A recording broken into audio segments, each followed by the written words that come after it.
Hello, this is Mr. Up, and I want to talk about regular polygons.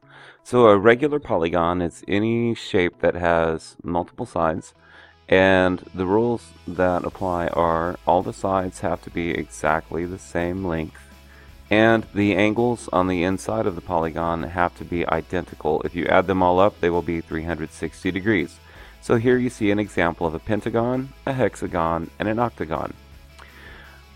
If you circumscribe a circle inside the polygon, you can look at the chord, which is the diameter of the circle that is inscribed, to understand something about that polygon. If it's an even-sided polygon, it's from the center of one side to the center of the opposite side.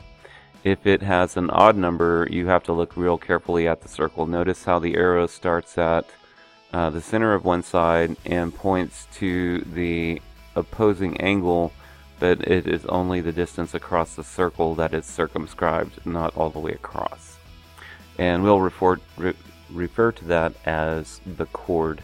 We keep this as the letter F. So let's talk about the letters that you see in the equations. So these are the equations on your formula chart.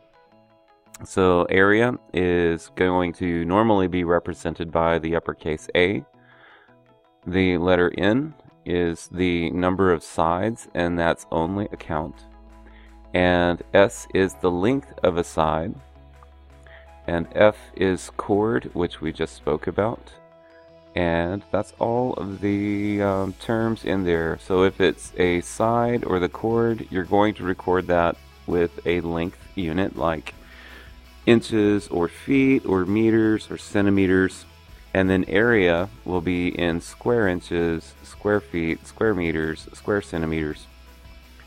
So this is rewritten what you see on your formula chart. So area is equal to N times S times 1/2 F. If you deal with this 1/2 a little bit, you can rewrite this as N times S times F over 4. It's mathematically the same thing. And this term is also equal to N times S squared over 4 tan 180 over N. When you do anything with this value here, tan 180 over N, treat this like it was one number. Treat it like it was a single term, like X. Okay, if you want to do something with it, you can't move the 180 by itself. You need to take tan 180 over N. It is a single value. Keep that in mind. So if I set these two as equivalent, this is equal to this, because they're both equal to area, so that means they're equal to one another.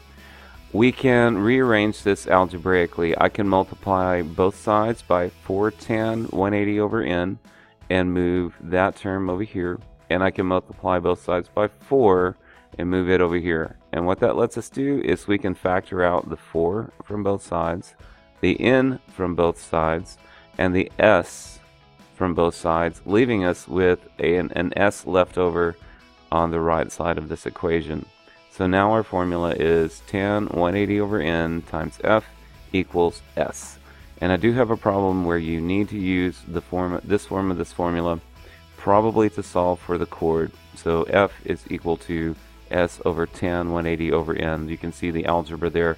To get F by itself, I divided both sides by tan 180 over N.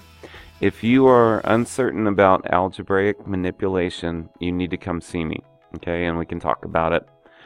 So another thing we can do is we can rearrange this term where N times S times F over 4 equals A, and we can rearrange that to be F is equal to 4 times the area divided by NS. Okay, so you need to be able to move these formulas around with a little bit of algebra to be successful in the homework I give you on this.